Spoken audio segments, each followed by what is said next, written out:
Okay, guys, hello, good evening, everyone. My name is Veronica, and I'm glad to welcome you here at today's event, which will be dedicated to a very important and popular topic, as I may say. It's AI and how you, as QA testers, may introduce it into your workflow and to check out the concern, will it eventually substitute you as like IT professionals? Or will it actually? I will take just a few moments before the actual webinar will happen, just to remind you some organizational stuff, the structure, and answer some popular questions. So let's start by a simple quick check of the internet, of the sound quality, and of the video. Please write down in the live chat if you can hear me, if you can see me, if the internet connection is well. And I'll just remind you about the structure. So the webinar will mainly have two parts. The first one will be the presentation of the topic by our dear speaker, Yevgenia, today. And then at the end, we shall have a full-on Q&A session. That being said, we shall cover those questions you sent us beforehand, and also the questions you may have that may come up during the webinar. But if you feel that some concept we're talking about is unclear and you would like to spot on discuss something, also please don't be shy and write that in the live chat, and we shall cover it on the go as we are on the presentation on the talk. Also, the recorder of the webinar will be sent to you, so no worries if you maybe need to go a little bit earlier, or you are afraid of missing something, or maybe you think that, let's say after a week, you would like to review some points. The recording will be sent to you alongside with the presentation.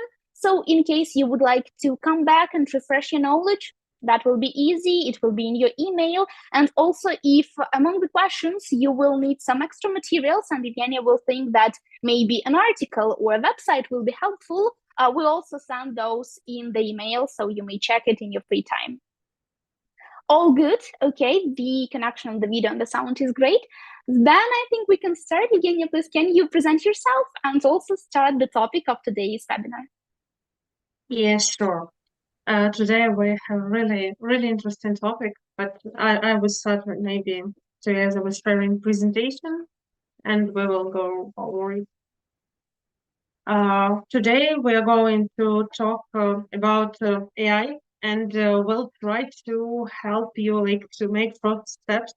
It will be helpful for those who are afraid of AI for now, but it's a building small action plan for introducing AI into your work life. So I believe we will do a great job today in this introduction and small discovery of AI tools also.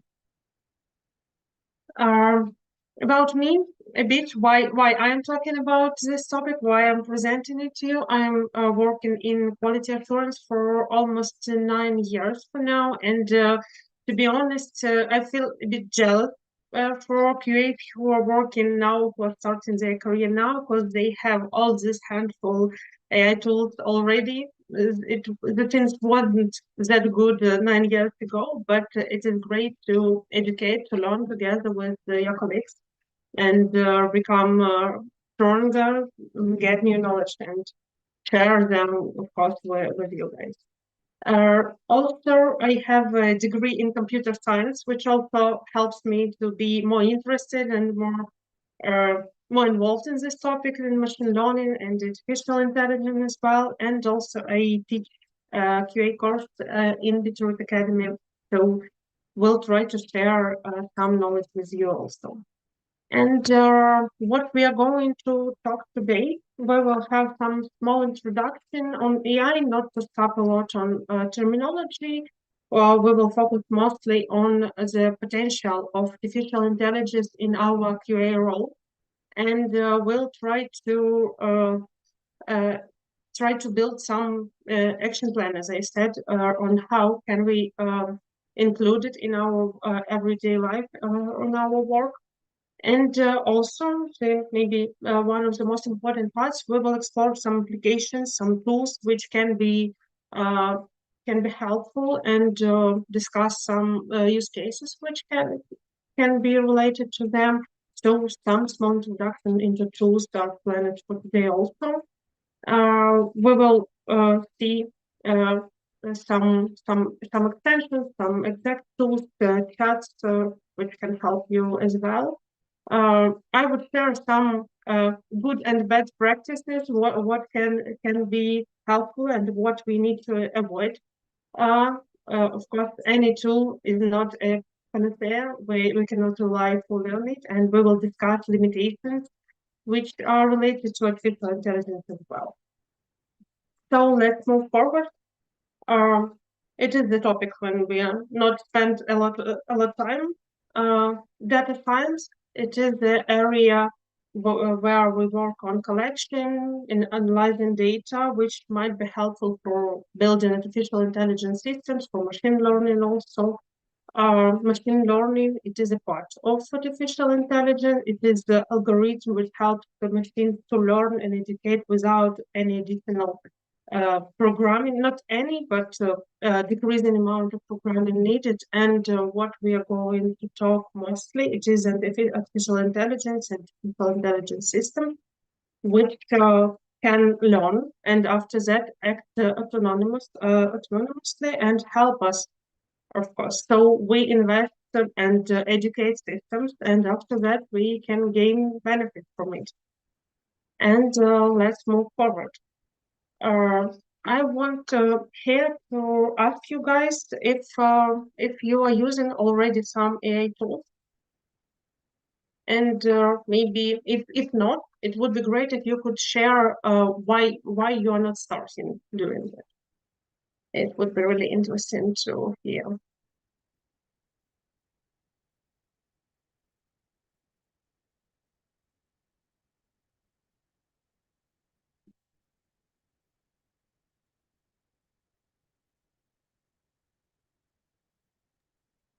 While we're waiting for the responses, maybe you can break the ice and tell us. So, should the QA be like really afraid of AI taking their jobs? Is that even possible, or it's just like it could come in handy, but not actually take the job like totally from us? It's a really good question. That is why I displayed it on the slide, because I hear a lot of afraid, frustration from my colleagues, from people who are starting career, and they are like, it is a joke, but like partially a joke when developers and QAs like to say, like, when customers will formulate their requirements and what they want really good, after that AI can take our job. Until this happens, we are safe. Of course, it is partially true, but partially not.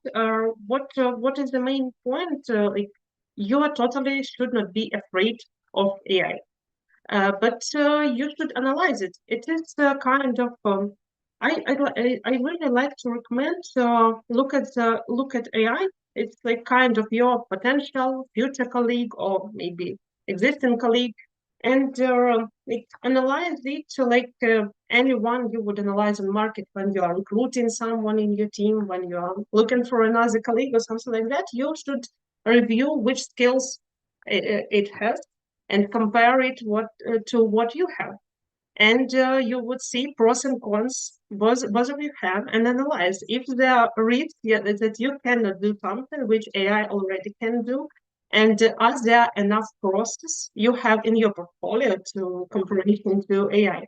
So it is really good to know your opponent, to know him well, and to use his benefits to stay in industry, because I really don't believe that AI can fully cover what QA engineers really do.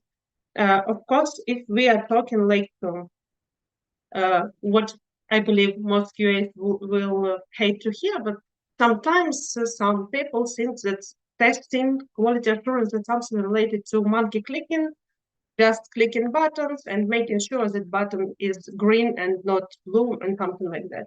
If we are thinking about test engineer role in this perspective, of course AI can cover this verification of colors and placing the button in correct spot on the website. But we all know that QA engineers do a lot more job, a lot more responsibilities are in our portfolio, in our backpack, what we can do really. So we should not be really afraid of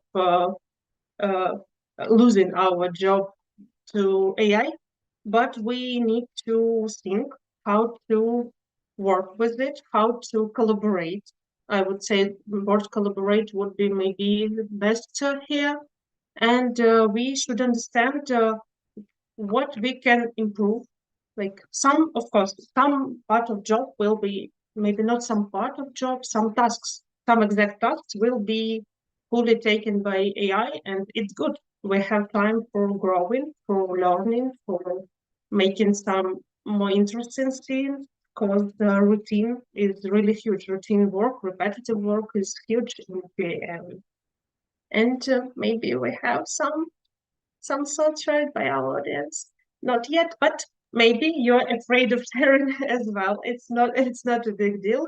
We will discuss here how to start working and how not to be afraid. I already mentioned important point. We would try to look at AI as a partner, not our opponent. From this perspective, it's really easier to analyze and to start work with AI tools when we are looking at it like some extension and addition to our job. I will switch to another slide, and this is a small action plan for all of you to break the ice and to start work with AI. Consider each AI tool as additional team member. It is not perfect. It's not fully cover your skills. It's just maybe some junior in your team who can do some stuff, maybe good, maybe not, but you should know what he can and analyze it. And after that, make some plans and understand whether the skill fits to your team or not. So it is really similar to when you grow in your role and you know that you should delegate some of your responsibilities to another teammates. So AI is a teammate that can take some responsibilities you have. I know that QAs are very structured guys who love some tables, metrics, some rigged data presented in uh, really good visualization and something like that. So from this perspective, I would recommend you to create some kind of maybe matrix or table, or a column can be skills and responsibilities that you have in your job. You can list all things you do every day. It may be tasks you have from day to day. It may be tasks that repeats every release or every sprint. So all things you do in your job, you list just as columns on some table. After that, you can list as rows capabilities which AI tool has. For example, you can take ChatGPT is one of the most popular tools and list what this tool can do. And after that, you will have this matrix. You will see where your skills, where your responsibilities can overlap, and what can be potential areas for delegation. What tasks you can delegate, and what work can be done by AI tool. Of course, it doesn't mean that if you have 90% of matches, it doesn't mean that AI is better than you. Each task have some steps, and maybe AI would not fully cover each of them, but some part. If you have really big amount of these matches, it is good to think what do you want to delegate. If you would say which part of your day-to-day activities you would love to not to delegate, but you really don't enjoy doing this, and you don't feel any growth in your career, in your professional skills when you're doing this thing. So it is a total go, total yes for delegating the skill to AI tool if it can cover it. And after such small investigation, such small review, you can define 1, 2, or 3 things you would start with in AI tool, with integration with AI tool. it doesn't mean you should set up it in that same day you started it. You can make this small plan, like on this week or this quarter or this month, any time frame which is really suitable for you. You just started with uh, set up in process when AI tool will help you with this exact small task. And after you would see that AI really did this job or really did a good precondition with which you can start and which makes your job easier, it is your first success. It is your first improvement, and after that you could try to see if involve an AI tool in your day-to-day activities, uh, give you some new free time in your time schedule, which allows you to learn something new. So you can invest time you previously spent for this boring, repetitive tasks to something new. It is important to start with small pace because when you are planning to integrate some huge process, when you're trying to establish some huge automation or some huge framework, or maybe you are thinking about improving fully QA process at once, this task will look huge, and you can get a bit frustration, and your motivation to, if something will goes wrong, will decrease really badly. So it is great to start with smaller tasks when something will not work, when you fail. Let's say it that way. You just understand that, okay, this part doesn't work. Let's try something different, and it's much easier. Like when you invest not big amount of time, when you're not investing lots of your efforts, it's easier to understand this fall and to start something new.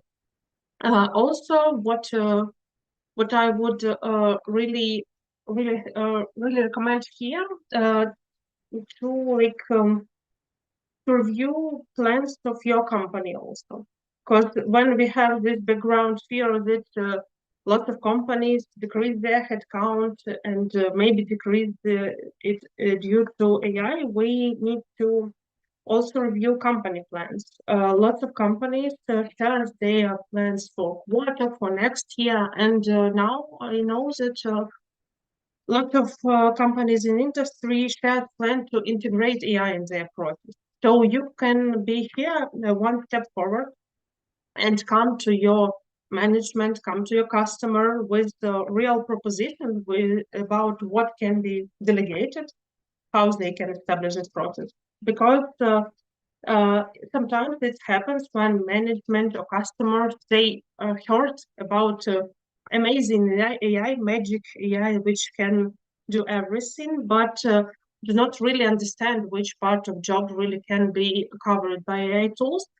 And it's much better when professionals come with exact proposals, and it becomes more clear for your customer, for your company, when you make this action plan, share your vision with them, and it makes your position safer because your company will see that you are open to new possibilities and you will not decline everything new happening in industry. You are ready to correspond to modern industry trends, and it might be helpful for you to build your goals, your plan for growth as professional in consideration with company plan also. So I will tell a bit more. Here we are talking about some tasks which are in vacuum, I would say, not exact, but I would like to share with you exact testing phases with what exactly can be covered by AI. And let's move to this slide to discuss it a bit more detail. I'm so sorry to interrupt you. We have a question that I think will apply greatly to this part. Could you please give some examples of how you are actually using AI in your daily job? So maybe while you're talking about this, you could give some personal examples, if that's okay with like the projects you're working on or something. It is a great question because now I'm telling you about not to be afraid, not to be frustrated, but some time ago I also had such feeling like, oh, everybody is using AI, but I am like outsider. Why I'm not using it? What to start with? And I defined this the most hateful part of my job. Like, uh, I think every QA had this moment in their life when you are texting message in some chat in Teams, Slack, or maybe email response to your manager, to your colleague, developer, or somebody else, or even customer, and you know that you cannot send it because it's really, really rude what you are trying to say. But it is related to job, and you need to resolve some difficult question, difficult conversation. And the point, the task I started to work with ChatGPT, for example, was like I put the message into it and say, please make it polite because like I want to say developer that build which he gives to me was really bad quality. He didn't even make some small checks, didn't even check if it build runs, and I was angry. But we are professionals; we should not shouldn't uh, use swear words in our conversation. So it's the most easiest task. You just asking ChatGPT to help you to be more polite with your colleague, and it's really helping your atmosphere in the team.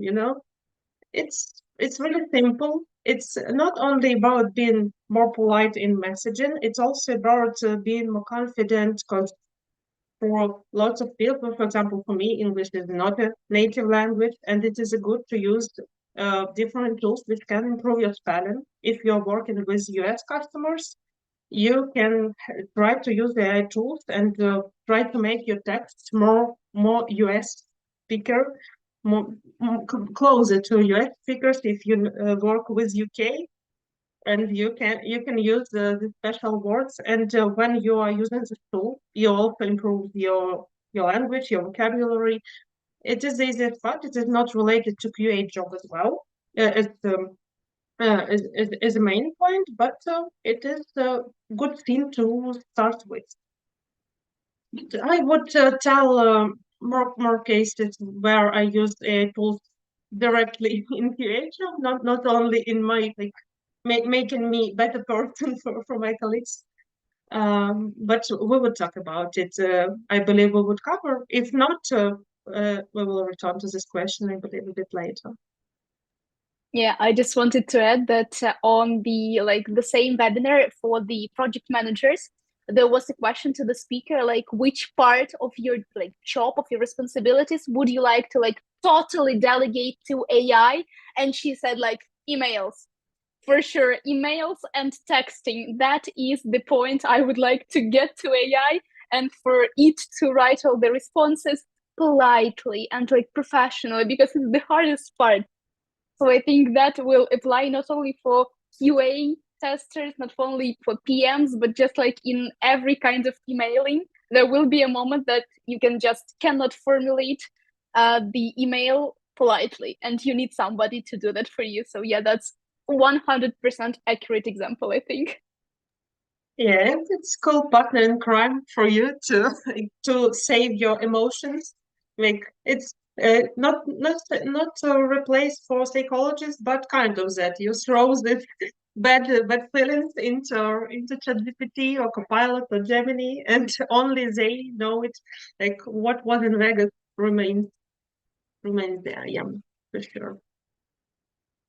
So let's return to our testing phases. Of course, we have different systems with different fleets on exact phases. Here I defined like the most important ones from my perspective, and maybe the phases which are repetitive for any project.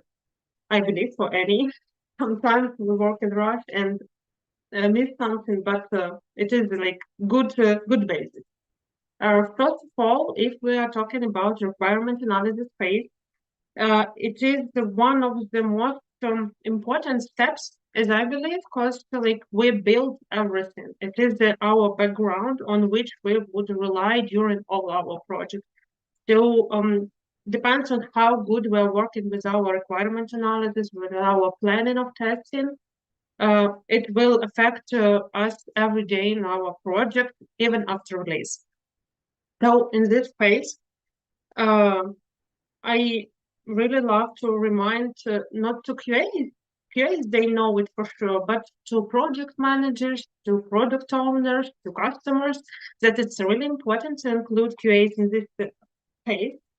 And QAs can share their responsibilities on this requirement analysis phase with AI tools. And one of good things we can do here, it is evaluation of quality of our requirements. We all know that requirements can be different. Sometimes they can be good or bad or excessive. We can have huge documents, huge PRDs with the explanation. Sometimes we have just email with 4 sentences and it's all our requirements we have. But AI tools, even this similar things like ChatGPT, Copilot, they can help us to analyze to review requirements, not for 100% perfectly, but they can do job really good, and we will have some review of how it works in different tools a bit later when we are working with exact tools, and I will show how some issues, some bad requirements can be identified by AI tools, and it can help us to reduce time we invest on this phase also. Other thing, sometimes it is popular thing that not every time we have some person who would create well-described user stories for our team. Sometimes we have just this huge document, huge Word, or maybe huge Confluence page, which have requirements altogether. But there are AI tools which allows us to split this bunch of text to pretty good user stories, which can be delivered by development teams, which can be tested, because it is important part of user stories that it should be we should be able to test it as a result. And there are tools which can help us to divide our huge requirements into exact small user stories, which are easily to cover, easily to manage with them. Also, here it's not maybe fully related to requirement analysis, maybe mostly to test planning, but I decided to put it in one phase because in timeline it's really often overlaps. Not for any project we have business analysts. We not always have access to some target audience analysis, but we can use AI tools to collect useful information about our audience and plan use it as a basis for planning our testing tools. We can review most used devices, application, or operational systems by some exact players, by country, or maybe by some area, or maybe some language group. And it could help us to prepare what would we need for testing. We could define which testing tools we would require in our test execution process to cover our project really good and provide good quality of our project on as a result. If we are talking about this phase, there are really lots of things which can be combined, not perfectly, but we would review lots of them, how we can use AI tools there. There are some specific tools, there are some extensions to most popular task management system, and we will review how it works. On test design phase, it is maybe the phase where it is the most interesting to start using AI tools, because when you see I would make a step back and describe what we can do, and after that explain what I was planning to. On the design phase, we can use AI tools to create checklists, test cases based on requirements we have. And of course, having this list of test cases or checklists doesn't mean that they are perfect and nothing else is not needed. But it's really, really interesting to see how fast you can get some really, really good information, really good basis for your future test design. So AI tools may not cover full test design phase, but they can make a great basis for you. And in area of checklist creation, uh, different AI tools are doing really, really well now, and may help especially QA engineers who are only starting their career, who are not that much experienced, because human factor always work against us. We can forget about something. AI tool here can be not maybe better than human, but sometimes it can be like our security guard that we are not missing something important. And it is like very pleasant part for QAs. I really see it in my QA team that people uh, felt felt really motivated to using these tools when they see how fast some test design elements can be created, and how many times then they can save due to them, and they can invest this time for better test coverage, extending uh, some data with that and extending some platforms or something like that, or maybe invest more time in project analysis and improve quality, not only exactly in testing, but improving processes as well. Also, on the design phase, we can generate scenarios for test automation. AI tools can help us with defining priorities, which should be automated first. Not every tool here works perfect, but really really good things can be done. We cannot rely on them fully. I will not stop reminding it, because it is not it is not a great perfect engineer, but it really can be helpful on this phase. And also on this phase, we can use the AI tool for test plan preparation.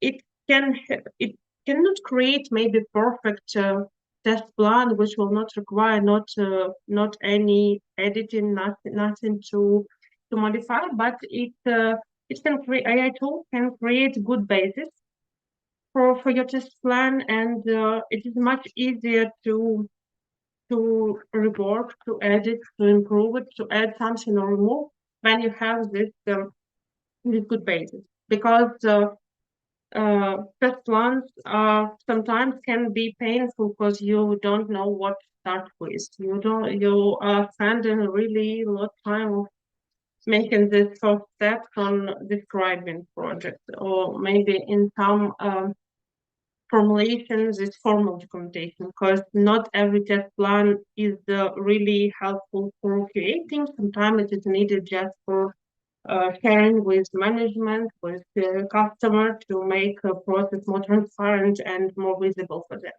And if in cases if we use test plan only for this bureaucracy moment, it is a really great point to delegate it, and even make it more efficient and more helpful for QA team as well. If we're talking about test execution phase, it is the area when maybe for now, I would say you can less rely on AI tools than on previous one, because they not have maybe that big spectrum of features that they have to propose, but you can also use them, and you can cover really really huge amount of repetitive tasks by AI tools. There are different instruments which can help you with web testing mostly, about different resolutions, different browsers, different platforms can be covered by AI, can help you with some broken links check, with some layout issues. It is really helpful because the UI testing takes really a lot of time, but it's not that interesting sometimes for QAs at some functional testing which needs diving deeper, and it is a good to like split your responsibilities here and delegate this part as well. On this phase, AI tools can be really helpful in bug reporting because there are a lot of extensions to different task and bug tracking systems, which can help you to create a bug report from screenshot while you're recording some video, or create some templates for bug reporting as well. It can be like a good tool to improve your bug reporting in your team. And of course, AI tool is really good for different report generation, for analyzing data. And on this phase, we can use a lot of capabilities of AI to make easier our work in the reporting area, make it more visible, more transparent, make better visualization.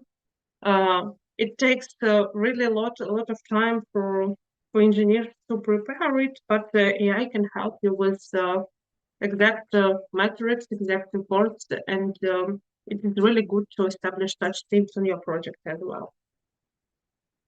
I believe that's it about phases. Our next step will be reviewing real tools, and I would switch to ChatGPT. Yeah, and while we go straight to that, we have a request, I think, which will apply again really greatly here. So maybe you could show how to launch like properly some prompts. So what should we include there? What should we mention? How should it be like engineered? For example, for ChatGPT, maybe for example for bug reports or something like that. So maybe you could really show us. And also we have a question. So we have discussed the situation for now. Yeah, so we should not be afraid for an AI tool like to completely swipe out the job from a QA. But do you have any forecasts for the future? They say that just want to hear an opinion from an experienced case. So maybe are there any prospects for the development of those AI tools? What functions can they cover? What do they? I believe that AI tools would improve in area of test running, because maybe for now it is the less covered one. The AI tools, I believe, would take this the most helpful, like I would say, like good things have happened when people become lazy. So if people hate doing something, they would try to automate to cover it by some tools. And I believe, for example, testing on a platform, so running some simulators, especially mobile devices, when you should repeat some test case exactly on 10 different mobile phones, and you feel yourself not really good when you are doing it every day. I believe these functions will be covered, and I believe covered really good by AI tools in nearest future, and we should be ready to uh, extend and propose something new. What exactly we can cover as human professionals in this area. We can spend more time on API testing. We can spend more time on also improving some automation into improving some security testing or something like that. Like a lot of areas are open for QA when it saves some time on AI tool usage. So I believe it will improve, and it will take some part of skills, part of responsibility.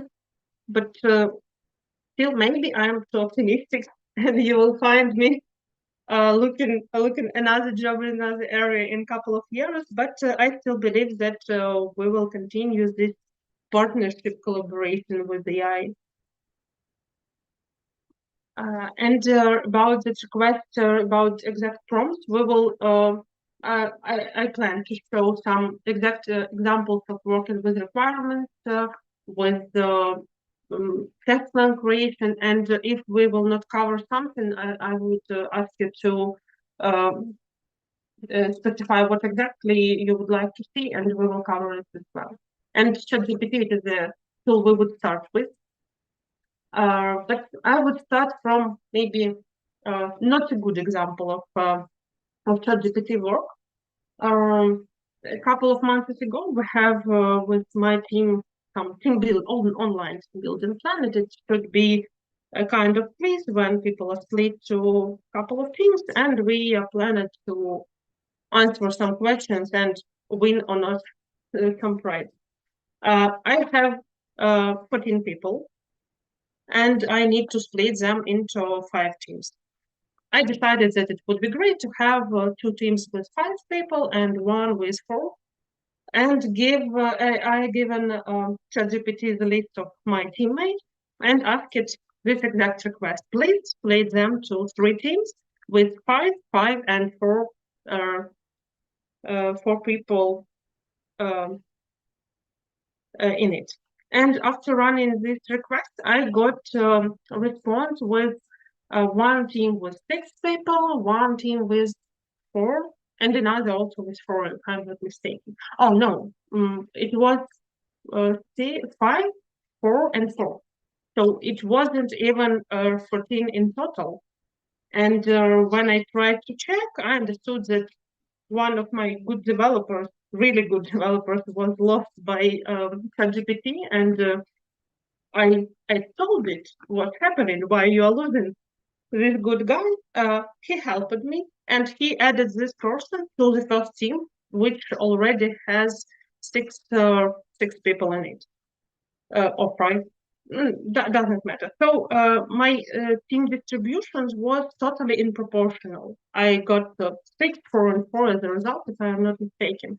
And in this case, I asked it again. Let's step back. Let's rearrange these people again. And after a second run, the GPT also proposed me split, but it wasn't as I requested. And from this case, what I want to share with you, not that like we didn't succeed with using ChatGPT to splitting us for teams. It is something easy and can be done like in writing people names and taking them back from some hat, as it was done many years before.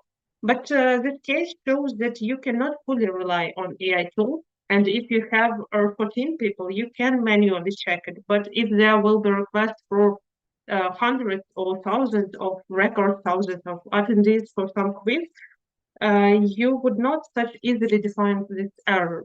So what I want to highlight for you is sometimes such systems make mistakes, and you should be ready for it. So you should understand that you should work with ChatGPT like with some trainee in your team. You shouldn't allow him to run some scripts on your production database. You should check his results before applying it to your real projects to be safe. So this case show us like not all jobs can be taken by AI, and sometimes it can make these bad surprises for you.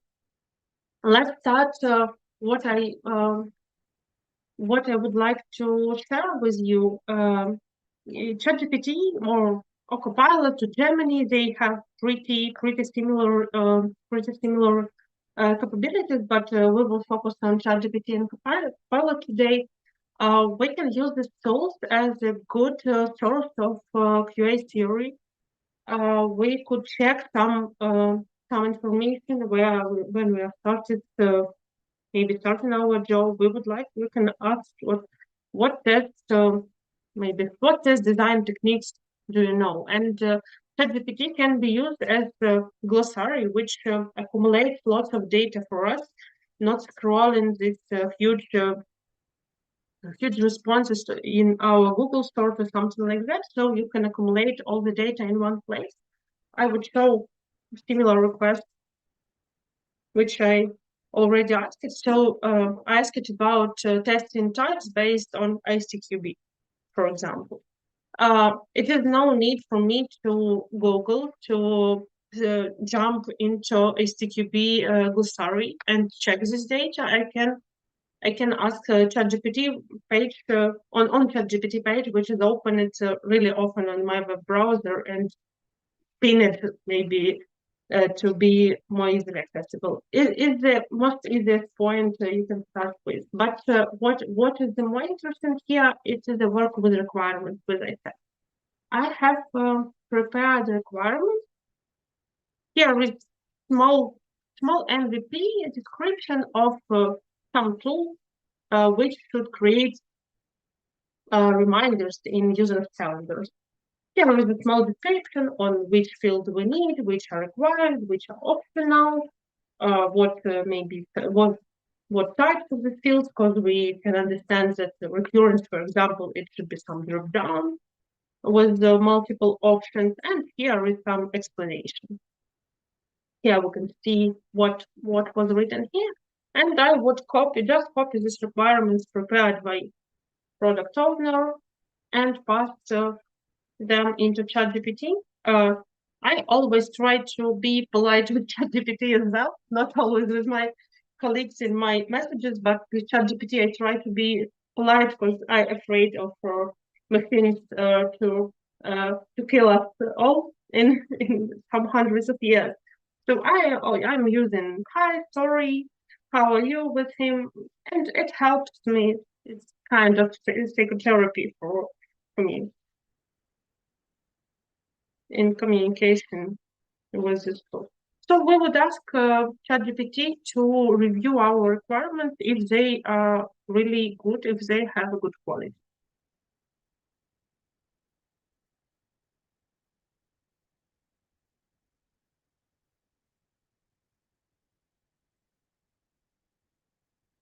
And I would put in this exact message text with requirements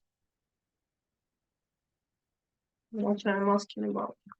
You can not use this prerequisite with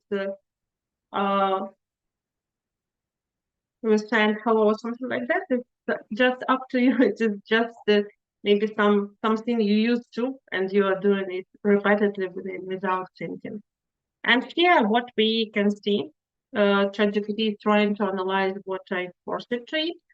It says that first requirements are pretty clear, that reminders should really have date and time specified.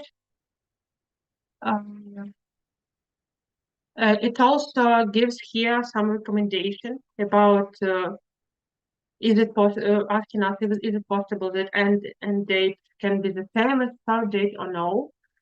So it's also a good point to us to analyze, to ask maybe our customer or our product owner or BAs if such cases should be possible. Priority field also described here, recurrent. It says that it's pretty clear and understandable, and here wasn't mentioned if this field is optional or not, and system asks us if it really should be so, or we should make this field requirement. Here is the analysis for consistency, and it says that our first one of our requirements contradicts with another one. Because here was said that a start date, end date was required, but later we have this statement that reminders can be created only with the start date set. So we have this contradiction in requirements, and ChatGPT helps us to highlight this problem. And also we have similar issue with priority, because it was mentioned as optional. But after that, later we have the statement that it cannot reminder cannot be created without priority.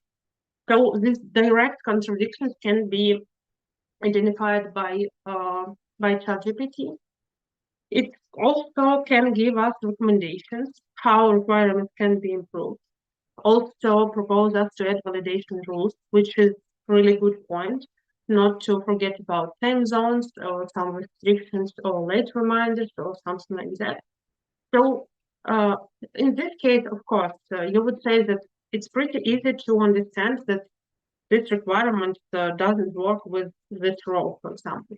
But if you have bigger text, bigger PRDs or some descriptions, it would be really harder to identify such small issues, and such tools help you to do it really fast.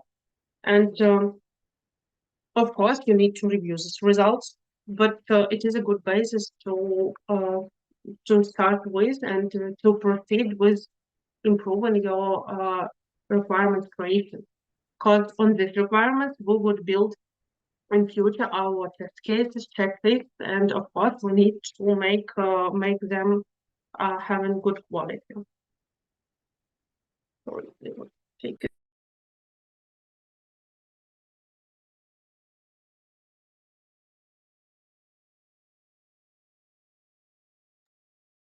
And let's move forward.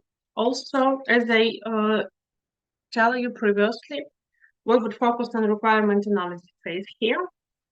Let's imagine we are working on mobile application. It can be mobile game or whatever can be imagined.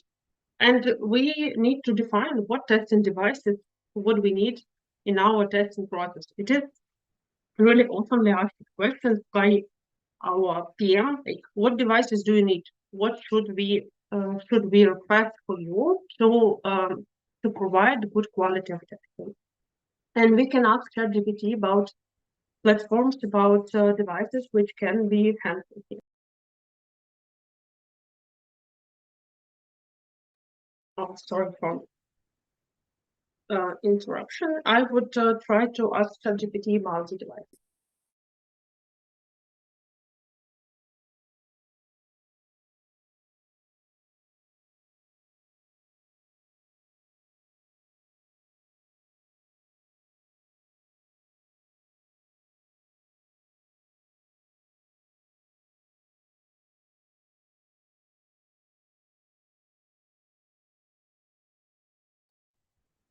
Sorry, I muted for a second. Here I'm asking about the most used aspect ratios.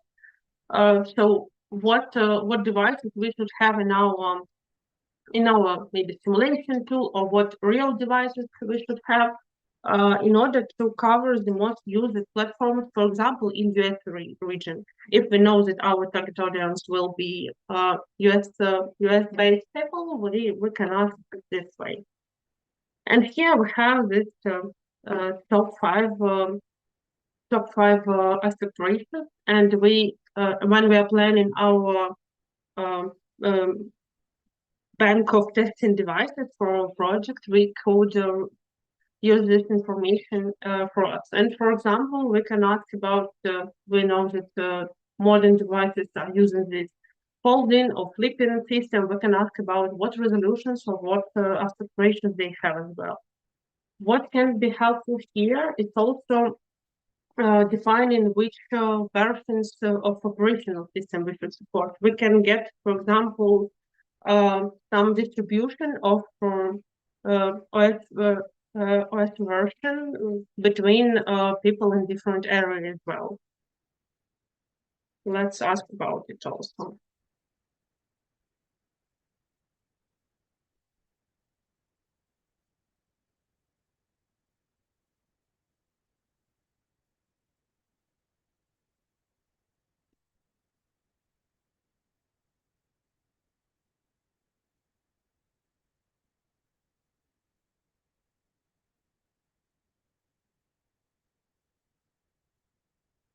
Let's try if it works, or maybe we should make our request more specified. For some cases, such easy questions would work great. For some questions, you would need to make a question more specific in order to get better information.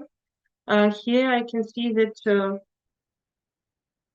data is presented, but it's not perfectly. I would show previously, I also asked about it before, and here I asked it about stats on iOS versions. Usually, exactly mentioned that I need versions and asked it to show it in percentage. And here information was presented to my opinion, in better way, because we have this exact operational system, exact percentage amount, and notes about which dates we are based on. So when the data was collected, so we can understand is it comprehensive with our requirements or not. And after that, was when first requests were clear, I can make another one simpler. I ask him not writing the same request, just asking what about Android, and get similar response with same details, same information as it was previous. So here we can analyze and define which versions we would support. Of course, it is not always the decision made by QA, but in this area we can be advisors for our project managers, for our customers, in making this decision which version we would support and how many devices and each of versions would we need to have. For example, it is the couple of easiest scenarios when it can be.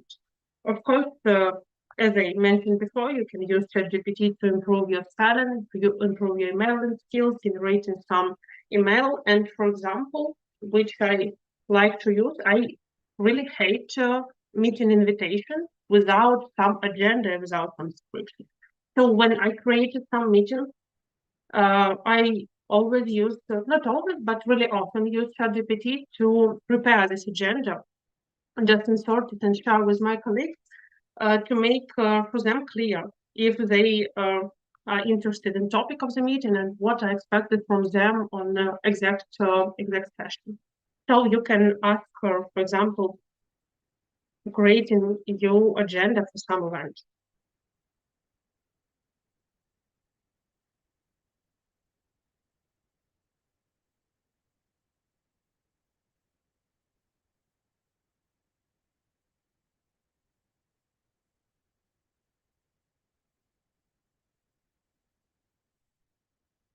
I mentioned what is the goal of the session, and make it a bit more specific to get better results. I'm asking about invitation for example, sprint replanning session.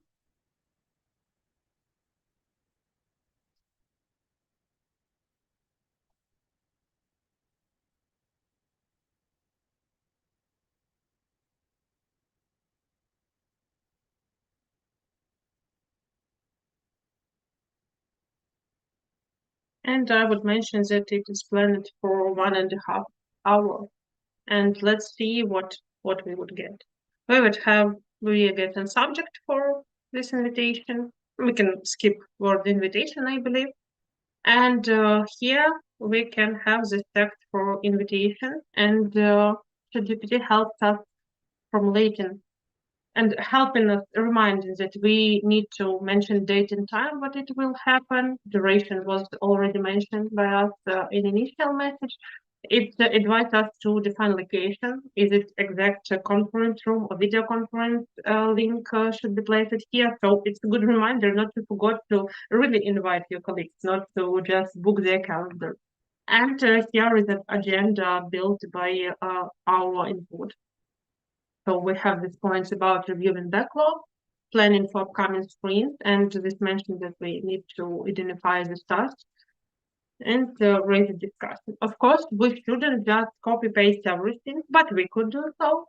It is a good base, and we can remove something unnecessary or add something we need to add, but it's really good base. Of course, pre-planning it is quite easy example because we have them really often, but for some specific topics, maybe reviewing some production incident or something like that, you could use this tool to generate these agendas, and it would be really easier to your team to see their calendar booked and understand why it's booked, not only seeing this closed without any details. It also helps to improve your collaboration in your team. Let's move to Copilot. They have a lot of pretty similar skills. I will just show a couple of requests and different results which these systems can give you. It is a good to try to work with different tools and define which feels better for you. Copilot is a good for Microsoft-based platforms, and when your company, for example, use Microsoft as the main system, you would have this access to Copilot or uh, from the out of the box, I would say. And in this case, it is easier to start to work with it, not request and not asking for another tool. And let's ask a pilot about something. Maybe let's ask it to help us with test plan creation. Let's use our requirements about reminders, but I would skip this bad part because it was intentionally added below. So let's ask it.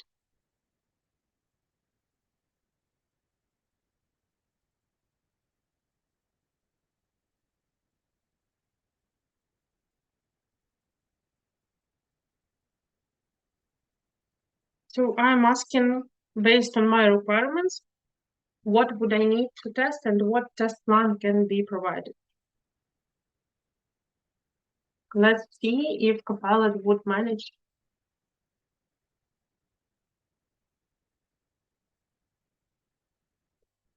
to help us with testing. I would say he gives us not a test plan exactly, but some kind of a checklist mostly. But they are grouped by different areas, different verifications, which is also may be helpful. Let's try to maybe formulate it in another way. I would ask it maybe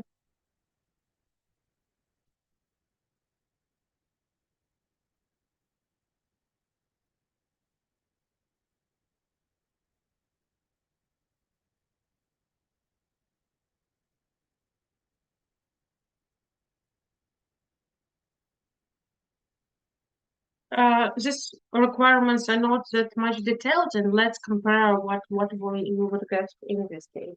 Maybe it will be closer to, yeah, this time we get test one really closer to its structure that we used to see, but still we have some recommendations here on what exact scenarios can be tested. So we have these details about scope and objectives of our testing, and we have this template where we can put what we need. We have this notes about testing different web browsers, different operating systems. We have this list, and we can select something or add something here.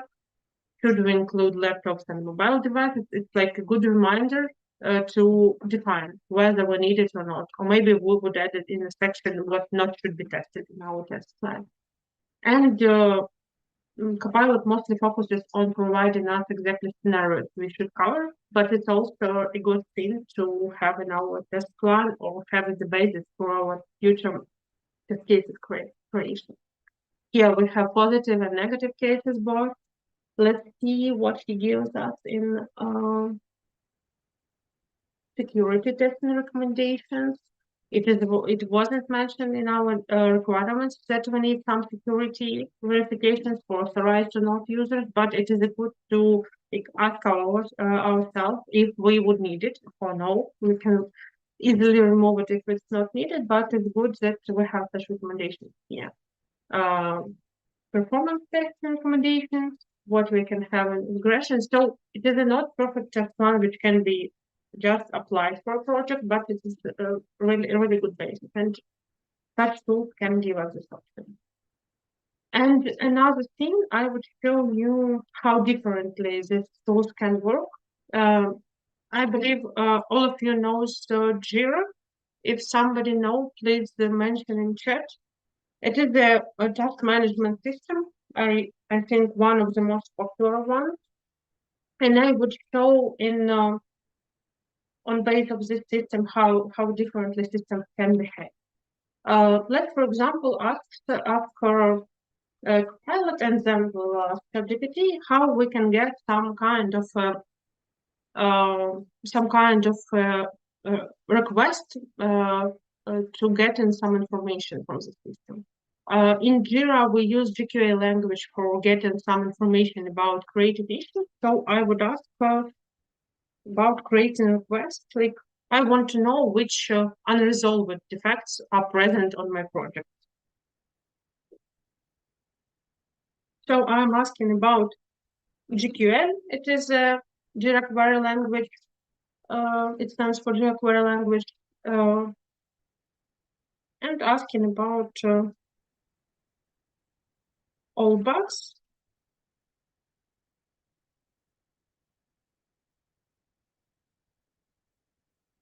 Let's say not resolved, not we're interested what wasn't fixed or closed for this moment. Let's see what Copilot would give us. So here we can see that it provides this query. If you type is bug as the way asked it and resolution equal to unresolved. Let's see what ChatGPT would say on this same request. It was differently this morning, but if now systems will respond equally, it wouldn't be that funny because it is not what I expected to show him. ChatGPT types lots of preconditions before this text. Oh, this interesting moment. Request is pretty similar. So we have this common part. If you type is equal to bug and resolution is equal to unresolved.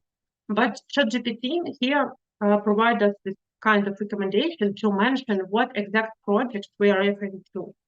Do we need all the facts from all the projects existing in our company, for example, or we need some specific one? And it is a really good recommendation. And it's a good point here. So GPT provide us another option how this request can be formulated. You see, this part is a bit different. I'm not sure why, but today I also asked the same question on Copilot, and you can see that this part was pretty different. We have this state, not resolution, but I told this tool that this request didn't work it for me, and as we talked before, the systems are learning and giving better results each time. So here we can see this slight difference.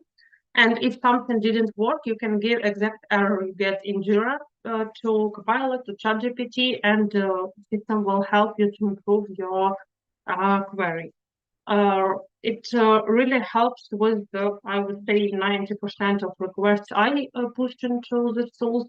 Sometimes it struggles, especially with some complex requests like linked issues or linked issues by link types or something like that. But in most cases, this tool really helps and really covers a lot of such requests.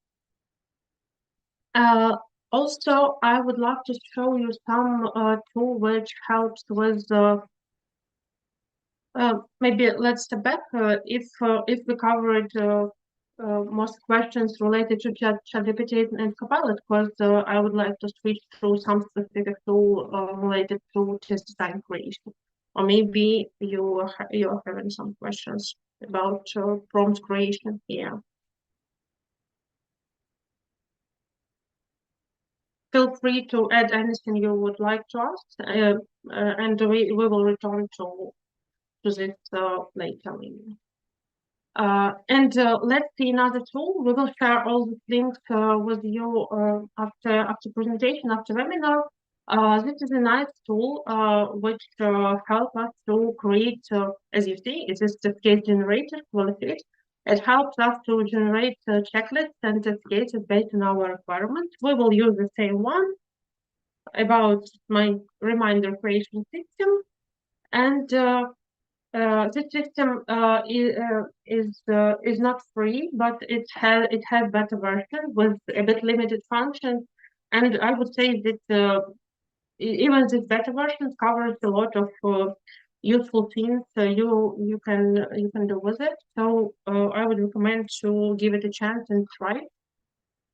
So let's push these requirements. And the first thing here are like this system works step by step. It firstly generates checklists. We can review it, and based on checklists, it generates test case. So let's move to this first step.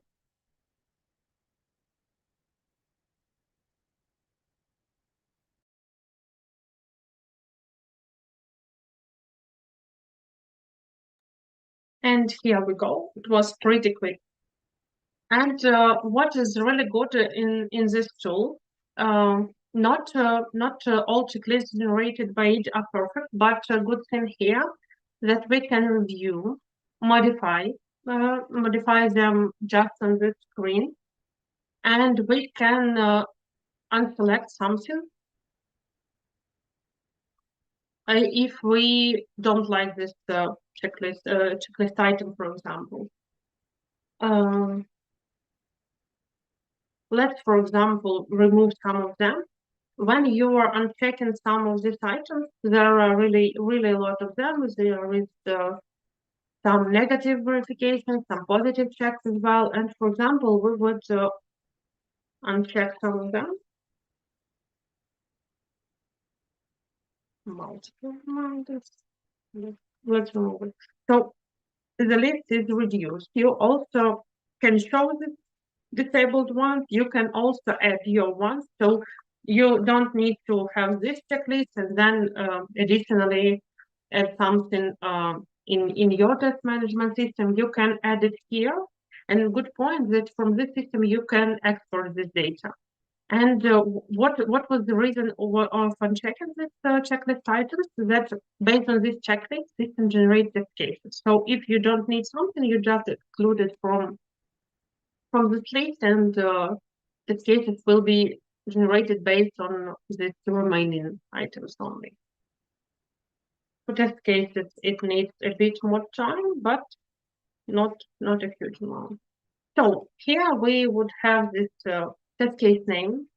We would have steps to reproduce and have expected result mentioned. And as for checklist, we can, it's still processing. After it will complete, we would be able also to modify something, it's like some area and test cases for it, area and test cases for it. And here we have multiple test cases for some sections. And best point here is that after this modification, you can export all this data, not all, but all you selected to, and you would get this data in CSV format, which can be uploaded to different test management systems. You can upload it to your test rail, to Jira test management system, to Azure DevOps, and to a lot of other tools. So you would have your scope of testing, your test cases or checklist prepared, and after that you can just improve something, remove, expand, or something like that. It's a really good tool. Not perfect, of course. You need to review all of it, but it's also good to review the cases your teammates are creating in order to make sure you are following same policies, same standards. So it really saves a lot of time because help you to improve your test design, your project test design. Here is it for this tool, and I would show you similar things which are available in Jira extensions. Let's move to my Jira projects prepared. Some of you may be really used for this screen and see it really open. It's the backlog of items in our project. We are talking about same reminder system. And here, for example, we would open the task with with the same requirements, I would say.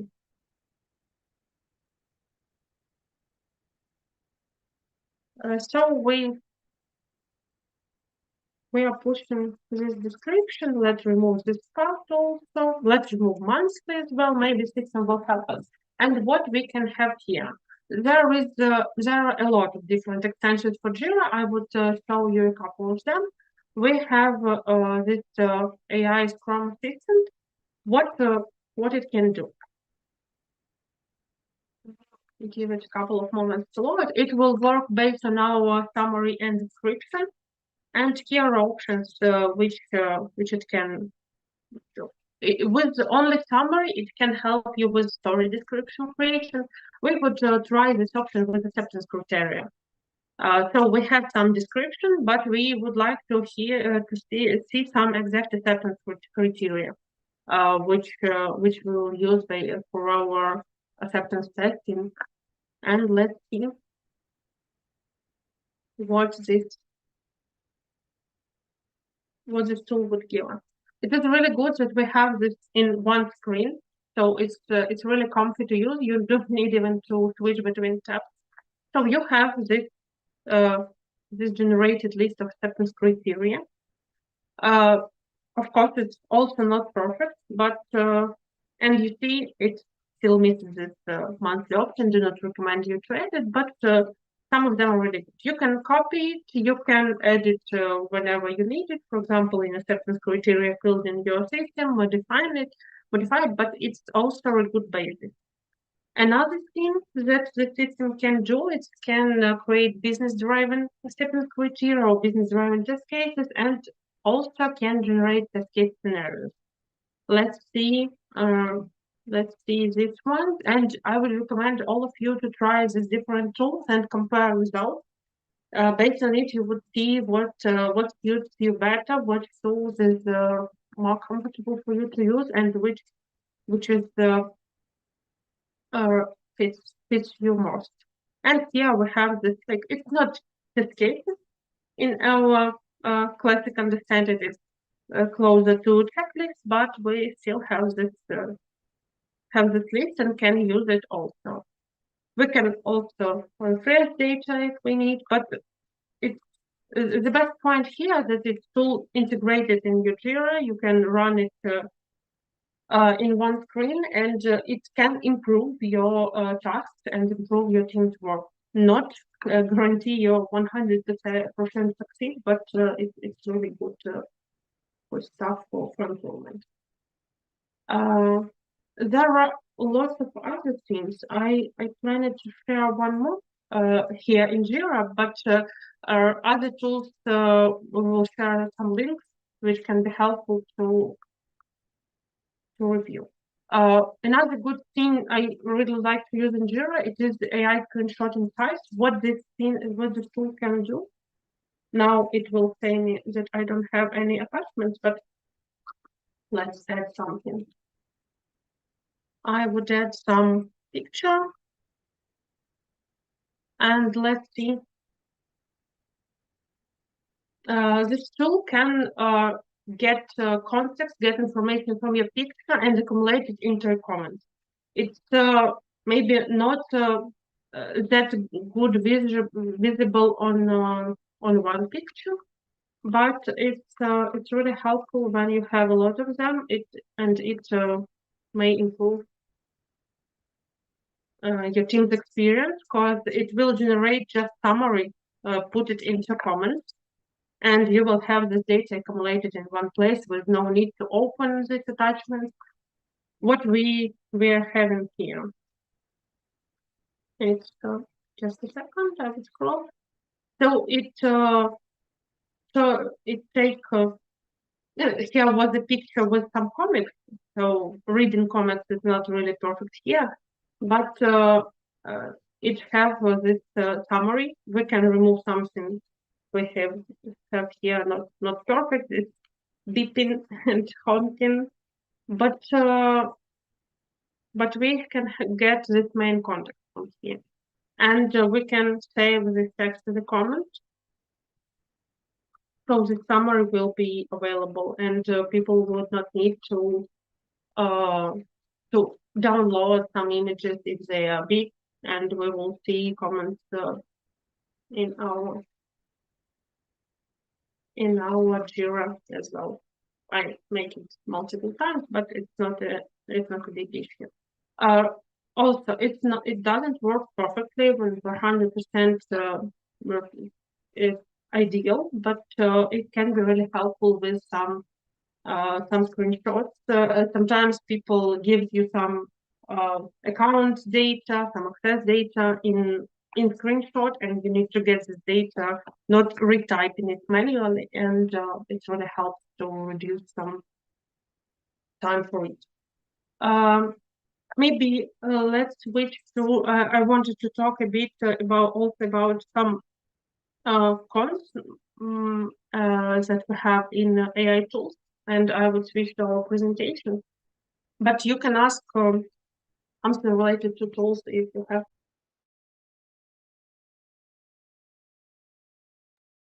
We have a question. If you could help with an example of AI tool that we can use in order to generate design mockups based on some technical requirements. Do you know something like this? You're on YouTube. There are some tools for such reasons. I would advise a webinar for UX designers, which we already have. There will be really a lot of information of such tools and examples, because I'm not professional here, not working with design as well, but we can share links with this webinar, what can be used. But I don't have some exact ones like to under my hand to show you immediately, and I'd really advise this webinar to get this data. For sure it will answer your question. Yeah, thank you. And also there was a question, can we use AI and AI tools for the creation and execution of autotests? Yeah. I'm not talking today about autotests a lot because it's not my professional area, but where I'm 100% confident. But there are a lot of tools, and even popular ones like Selenium IDE. There are some features which are powered by AI as well, and there are tools for generation test cases, the scripts, especially related to recording some steps and then reproducing it. And lots of such systems you can find, and I would advise to start with basic ones. Selenium with AI improvements, it can be useful to start, even for not automation QAs, but for manual with not huge background in programming. Thank you. For now, we don't have any questions for the tools and examples for using, so I think we can proceed. Yeah, I wouldn't say something a lot of new things, but it's really important to highlight it. I mentioned it previously when we cannot rely on AI for 100%. It is important to understand that it is a system which is learning on some data, and this data sets they can be limited, and you cannot rely fully to just generate requirements, generate test cases based on it, and run it with this AI tool, and be sure that your product is perfect and you can release it without any major issues.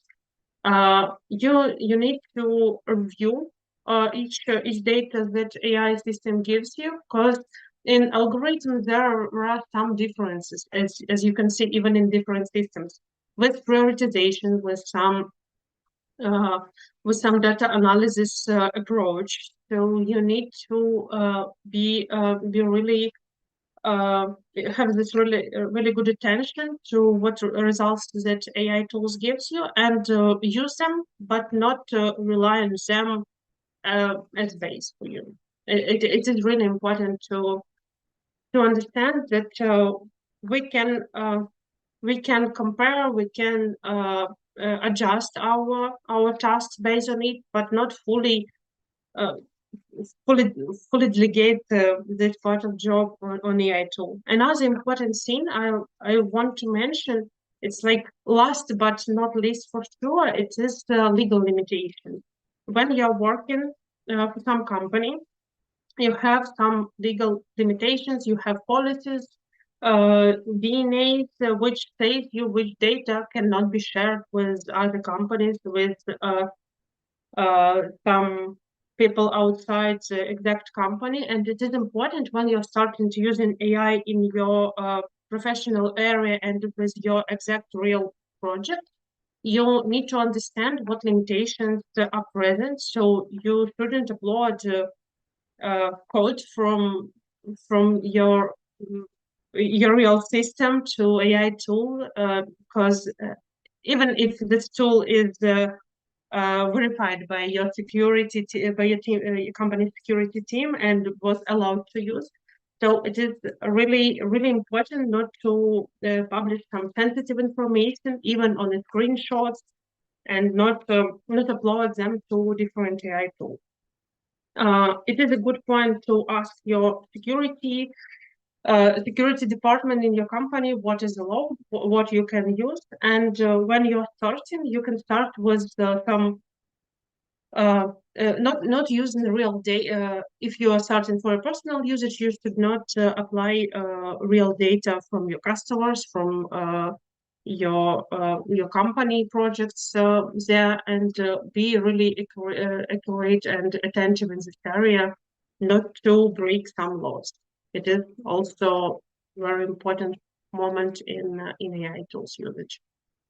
And I believe that's it, which I planned to tell you about, and maybe some other question arrives. I would be happy to answer. Yeah, so guys, that's a great moment for you to think about any questions you may have, either about AI in general, maybe again some prospects, some questions, maybe concerning some precise use cases or AI tools that we've discussed and mentioned and showed to you. And while you're thinking about that, I will just quickly revisit the question that we had beforehand. So could you tell us, please, in your opinion, is it worth investing time and money in the ISTQB AI testing certification? Can it be really helpful in terms of boosting our career prospects as QA professionals? I would not give you direct recommendation. I try to avoid such things, but I would tell what I would do, because I'm not really know well what exact content this certification proposed. But ISTQB, it is a really good and reliable source of data and information. And what would I advise in this case for you to decide? First thing, for sure, it is a good thing to download their glossary and review what they propose, what's the information they show and share. ISTQB always provides really good and well-structured background. So even if you will not decide to pass the certification, it is a good to know this info, to have this in your background. So I would totally recommend to check it out, and maybe we would add this link for glossary as well in after our webinar for those who didn't think about it before. And another point I would recommend here, if you are maybe not have big willingness to get certification, but want to understand if it is required in market now, I would recommend to monitor trends. For example, open some job websites and review if in different job descriptions they're asking about having some similar certification. Maybe you have your list of top 5 companies of your dream, or maybe 1 or 2 you dream to work with. It is a really good point to check if they are working in this area, if they are interested, and if they require such certificates. And it will help you to define like in which bucket put your decision, yes or no. And I'm not a big fan of certification for certification. So, but learning and getting this information or taking some course on Udemy might be a good decision. Okay, thank you. For now, we do not have any questions at the moment, and all of the questions that were asked previously, we already answered.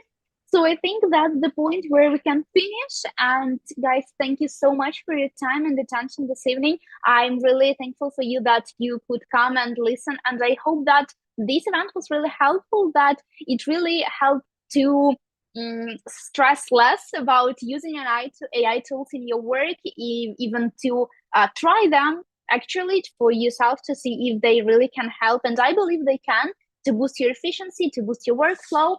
Thank you so much, Yevgenia, for sharing your experience and answering all the questions and presenting the topic. Once again, the recording and the presentation and maybe some other useful links will be sent to you in the email. So for you not to lose anything and for you to be able to revise any piece of information you would like to. Thank you so much. Thank you, Yevgenia, one more time. Have a nice rest of the evening. And I wanted to wish you luck with mastering AI tools and see you at other maybe AI or not AI webinars at the Virtual Academy.